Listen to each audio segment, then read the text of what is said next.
Someone is going to say something to you today that is designed to knock you off balance. Maybe they already have. A comment that stings, a challenge you didn't see coming, a moment where your mind went blank, and hours later, in the shower, you thought of exactly what you should have said. The Stoics had a name for that feeling. They called it being conquered without a sword. But what if you never had to feel that again? What if, instead of scrambling for words, you had 7 responses so calm, so precise, so philosophically grounded, that they didn't just answer the person in front of you, they silenced the noise inside you? That's what this video is. Stay with me. Welcome back to Wisdom of the Stoics, the place where ancient philosophy meets the battles of modern life. If you're new here, I want you to know something before we go any further. This channel is not about feel-good advice. It's not about quick fixes or hollow affirmations. What we do here is go into the original texts, the meditations of Marcus Aurelius, the letters of Seneca, the discourses of Epictetus, and we pull out the philosophy that actually works, the kind that has survived 2,000 years, precisely because it was built for the hardest moments a human being can face. Today is one of those moments, and before we get into the 7 responses, I want to ask you something honest. When was the last time someone's words, one sentence, maybe even just one word, completely derailed your day? Take a moment. Think about it, because I think the answer tells us everything about where our true work begins. Before we get to the 7 responses, we need to understand something foundational, something the Stoics understood that most people today have completely forgotten. Words are not weapons unless you hand someone the sword. Epictetus, the man who was born a slave, who had his leg broken by his master as a demonstration of power, who had every reason to be a victim of other people's words and actions, wrote this in his discourses. Men are disturbed not by the things which happen, but by the opinions about the things. Read that again. Men are not disturbed by things. They are disturbed by their opinions about things. This is not a motivational slogan. This is a radical claim about the architecture of human suffering. Epictetus is saying the words someone throws at you are neutral events. What creates your pain? What makes your face flush, your hands shake, your sleep disappear, is not the word. It's the story you build around the word the moment it lands. Marcus Aurelius, writing to himself in the privacy of his journal, a journal he never intended anyone to read, put it this way: you have power over your mind, not outside events. Realize this and you will find strength. Now, and this is important, the Stoics were not saying that other people's cruelty doesn't matter. They were not saying words have no impact. Seneca wrote entire letters about the wounds language can leave. What they were saying is this: the wound and the response to the wound are 2 completely different events, and only one of them is yours to control. The 7 responses in this video are built on that distinction. They are not clever comebacks. They are not verbal weapons. They are philosophical positions, each one rooted in Stoic thought, that allow you to meet any attack, any provocation, any attempt to destabilize you from a place of complete interior calm. Let's begin. Response 1. I may be wrong. 3 words, and I want you to sit with the discomfort of them for a moment, because your first instinct, almost everyone's first instinct, is that saying I may be wrong is an act of weakness. The Stoics believed the exact opposite. Marcus Aurelius, emperor of Rome, commander of legions, the most powerful man in the known world, wrote this in his meditations. If someone is able to show me that what I think or do is not right, I will happily change. He wasn't performing humility. He was practicing one of the most demanding Stoic disciplines, the recognition that our perception is always partial, always filtered through ego, always shaped by what we want to be true, rather than what is true. The Stoics had a word for the faculty that generates false certainty: fantasia, the impression. And they taught relentlessly that untested impressions are the source of almost all human error. Here is the Stoic insight that makes I may be wrong so powerful. The person attacking you is trying to provoke your ego. They want you defensive. They want you contracted. rigid, fighting. Because a person fighting to protect their ego is predictable, manageable, and ultimately weak. But when you say, I may be wrong, genuinely, calmly, without performance, you remove the target they were aiming at. You give them nothing to push against. And you simultaneously signal something that unsettles every aggressor. I am not afraid of being wrong, which means I am not afraid of you. There's a story about Epictetus being confronted by a student who argued loudly and aggressively that Epictetus's teaching was inconsistent. Instead of defending himself, Epictetus reportedly smiled and said, "You may have found an error I haven't. Tell me more." The student, expecting resistance, had none to push against. The argument dissolved. The Stoic principle at work here is called oikeiosis, belonging or affiliation with truth over self. When you affiliate with truth rather than ego, you become genuinely undefeatable, because you've already agreed to surrender anything that isn't accurate. Think about someone in your life right now who makes you feel defensive. What would happen if the next time they challenged you, your first internal question was, could they be right? I want you to actually sit with that, not as defeat, as philosophy. Response 2, silence. Not a response, you might say, and you'd be wrong. You might say that you have to say something. Seneca wrote in one of his letters to his young friend Lucilius, "Retire into yourself as much as you can. Associate with those who are likely to improve you. Welcome those who you are capable of improving." The process is mutual, for men learn while they teach. But buried in that same letter is a warning that most people miss. Avoid those who are despondent and who groan over everything. And his method of avoidance was not argument. It was withdrawal. The Stoics understood something that modern psychology has since confirmed. Not every provocation deserves a response. And sometimes silence is the most devastating thing you can offer. Here is why silence works so profoundly as a Stoic response.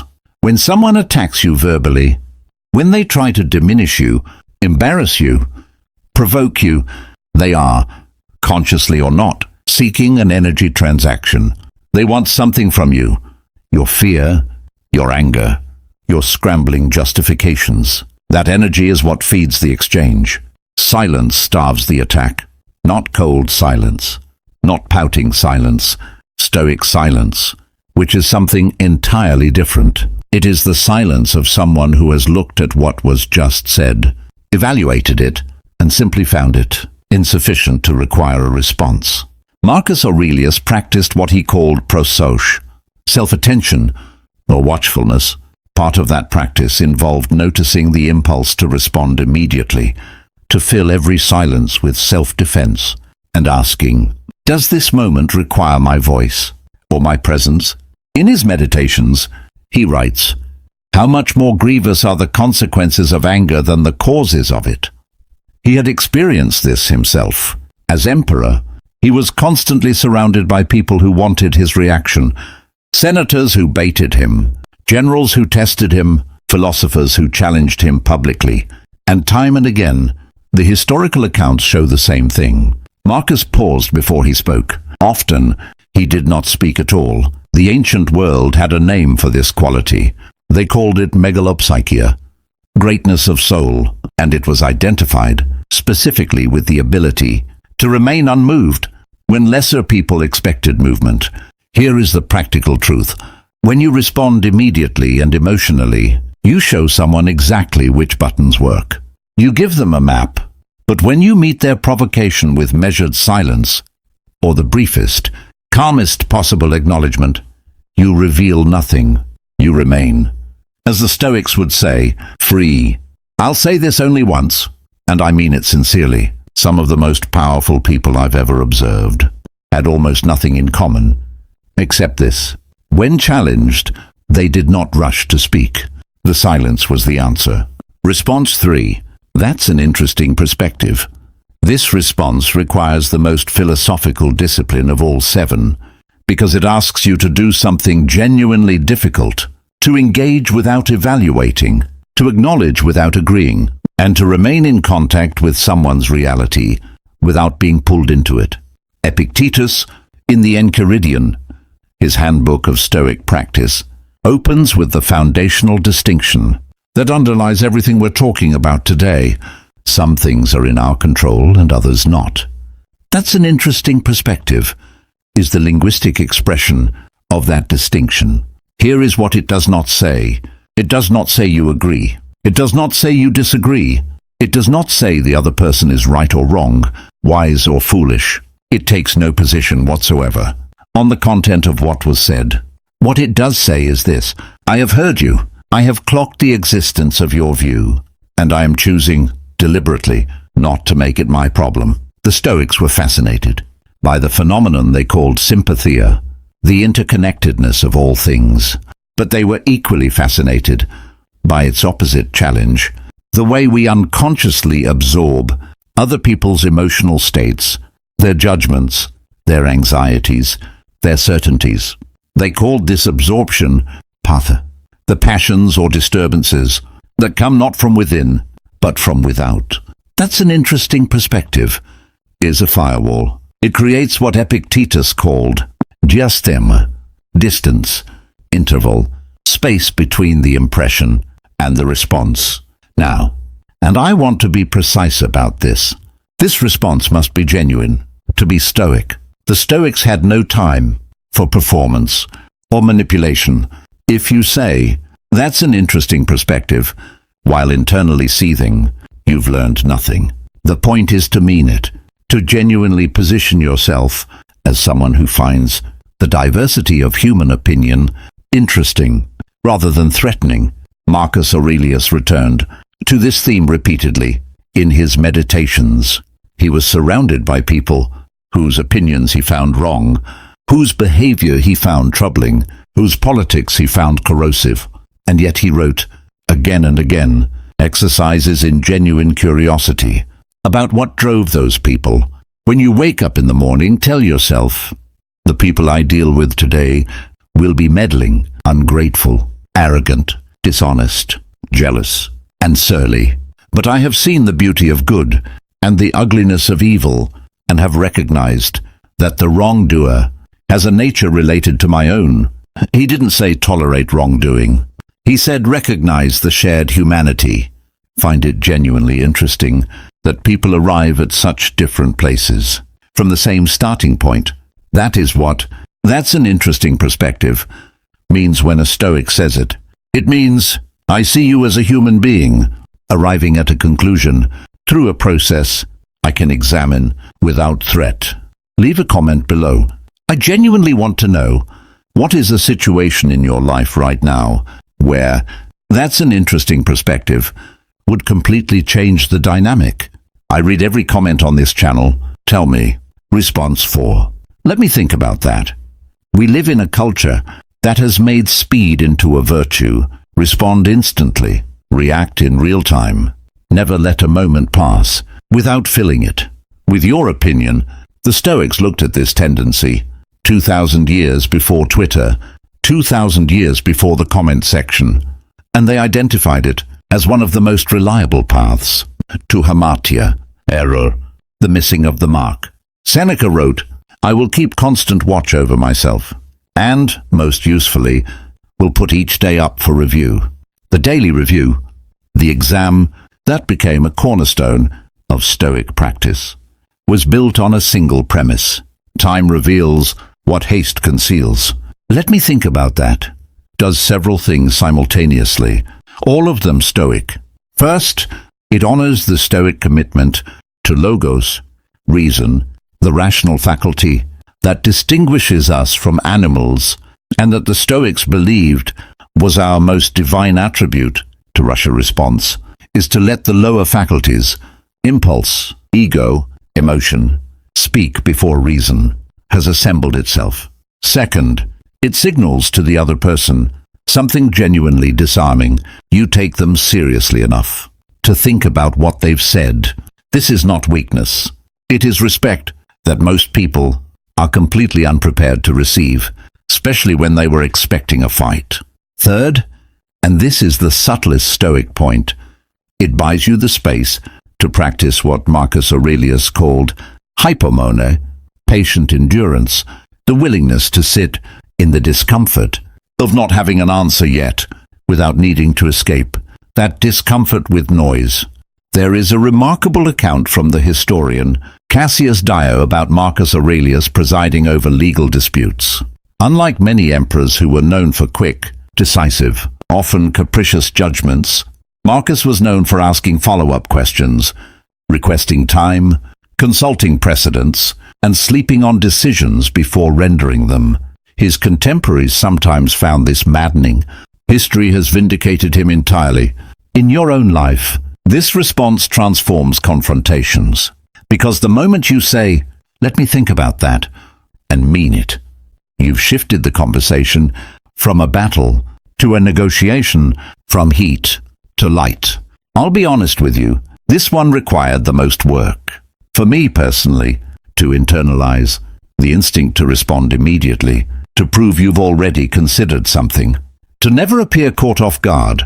That instinct is deeply human, and it is, the Stoics would tell us, deeply unhelpful. The 4 words, "Let me think about that," are an act of intellectual courage, not retreat. Response 5. You might be right. Notice the difference between this and response 1. Response 1 was, "I may be wrong," an inward acknowledgement of your own fallibility. This response, "You might be right," is the outward expression of something even harder, genuine openness to the other person's position.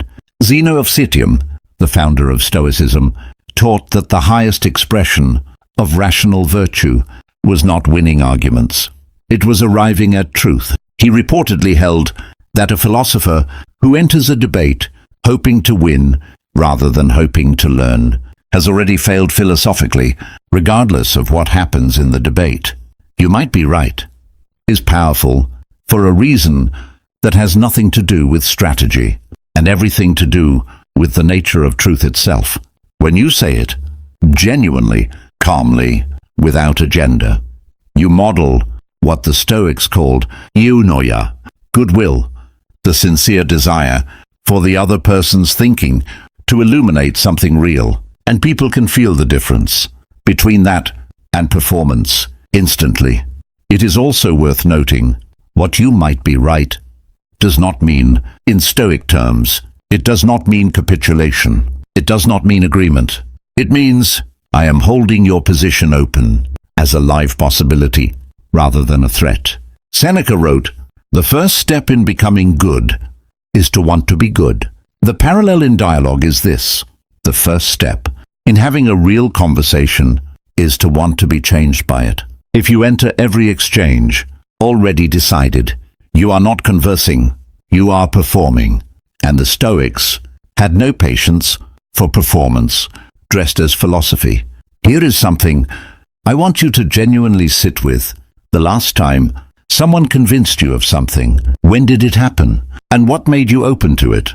I will wager that in almost every case, it wasn't the force of their argument that moved you. It was the feeling that they respected you enough to genuinely want you to understand that they were not trying to defeat you. They were trying to reach you. You might be right, is how you give someone that feeling, even in the hardest of conversations. Response 6. This doesn't require my reaction. Now, this response is rarely spoken aloud. It is primarily an internal response, a Stoic intervention you perform on yourself. In the half second before you open your mouth and say something you'll spend hours regretting, but sometimes, said calmly, without drama, without cruelty, it can be said, and when it is, it carries enormous power. Epictetus returned obsessively to the concept of prohairesis, the faculty of choice, the will, the part of you that decides what to engage with and what to let pass. He considered prohairesis the very essence of human freedom. Everything else, your health, your reputation, other people's opinions of you, even your life, he placed in the category of taiktos, external things, things not ultimately yours to control. This doesn't require my reaction is an act of prohairesis. It is you exercising the one freedom that no one can ever take from you, the choice of what to give your energy to. Marcus Aurelius put it in military terms, because that was the frame he understood. You can commit injustice by doing nothing.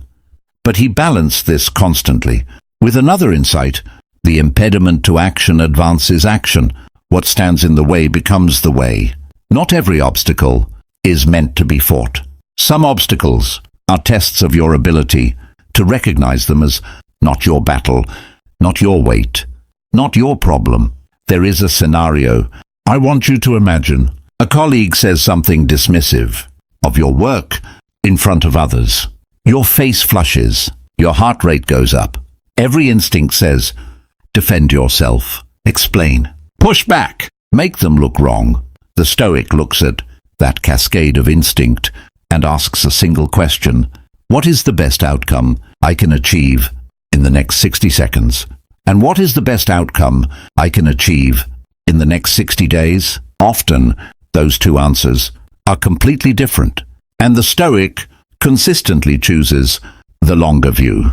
This doesn't require my reaction, said or unsaid, is the choice to play the longer game. It is not passivity, it is strategy, elevated to philosophy. If this is landing for you, if these ideas are doing something inside you, I want you to hit subscribe right now. We go this deep on every video. Stoic philosophy for the actual battles of actual life. That's what this channel is for. Response 7. Thank you for telling me. This is the hardest one, not because it requires the most linguistic sophistication. It's only 4 words, but because it requires the deepest philosophical grounding. To mean, to actually mean. Let me tell you about a practice Marcus Aurelius describes in Meditations Book 1, the section where he lists the people who shaped him and what he learned from each of them. He thanks his philosophy teacher, Rusticus, for showing him that his character needed improvement and discipline. He thanks his adoptive grandfather for teaching him to be gentle and meek. He thanks a man named Sextus for being a pattern of gravity and showing him the idea of living conformably to nature. What's remarkable about this list is its honesty. Marcus is not thanking people who made his life easy. He is thanking people who made him better, which are often not the same people at all. The Stoics practiced a discipline called amor fati, the love of fate, the embrace of what happens rather than the resistance to it. Nietzsche borrowed this concept from the Stoics and made it famous, but its roots are Stoic to the bone. Thank you for telling me is amor fati in conversation. It is the recognition that critical feedback, unwelcome truths, even hostile criticism, all of it contains, somewhere inside, information, data about how you're perceived, about what you might be missing, about the gap between your self-image and the image you project. The Stoics were not sentimental about this. They did not believe every criticism was valid. Epictetus was clear: you evaluate feedback with reason. But he was equally clear that the impulse to dismiss feedback, to protect yourself from it, to react with hostility to anyone who offers it, is one of the most reliable signs of a person who has stopped growing. Seneca wrote in one of his most beautiful letters, "Gather and save the thoughts which may help you in time of emergency." When a day has been spent well, when no pleasure has tempted me to go wrong, I say to myself, this day is mine, a day is yours, when you have gathered what it offered, including the difficult things, the uncomfortable things, the things that required you to say, thank you for telling me, and mean it. There is a version of you that never has to scramble for words again, not because you have a list of clever responses memorized, but because you've internalized something deeper, that you are not your reputation. You are not other people's opinions. You are not your worst moment or your most embarrassing mistake. You are, as Marcus Aurelius wrote to himself at the end of a long day, as emperor of Rome, a soul governing a body, and from that position, a soul clear and grounded, governing itself. No word, no provocation, no human being on earth can silence you because you were never making noise in the first place. You were thinking, let me bring this full circle. We started in the dark with a candle flame, and I asked you to imagine what it would feel like to never be knocked off balance by another person's words again. We've covered 7 responses tonight. Not tricks, not weapons, but philosophical positions. 1. I may be wrong. The courage of intellectual humility. 2. Silence. The power of a response that doesn't need words. 3. That's an interesting perspective. The firewall of genuine curiosity. 4. Let me think about that. The dignity of deliberate reason. 5. You might be right. The openness that disarms opposition. 6. This doesn't require my reaction. The freedom of strategic withdrawal. 7. Thank you for telling me. The deepest Stoic discipline of all. Now, and I want to be honest with you here, as I try always to be, on this channel, these are not responses that become yours by watching a video. They become yours through practice, through what Epictetus called ascesis, discipline training, the daily exercise of the philosophical muscle. Marcus Aurelius didn't write the Meditations because he'd mastered Stoicism. He wrote it because he was still practicing every day, despite being emperor, despite being surrounded by war, corruption, plague, and loss. He wrote it to hold himself accountable to the person he was trying to become. I want to suggest something for you right now, tonight. Pick one of these 7 responses, just one, and try it genuinely once tomorrow. In the most ordinary context, you can find, not in a crisis, just in a regular moment where you feel the old pull to react quickly, defensively, emotionally. Try the Stoic response instead, and come back here and tell me what happened. That's what this channel is for, not just to learn about Stoicism, but to live it. If this video gave you something today, a thought, a shift, even just a question, please share it with one person in your life who could use it. That single act of sharing is how philosophy has always survived. Person to person, idea to idea, generation to generation. Hit the like button, not because algorithms matter, but because it tells me this kind of depth is what you want more of. If you're not yet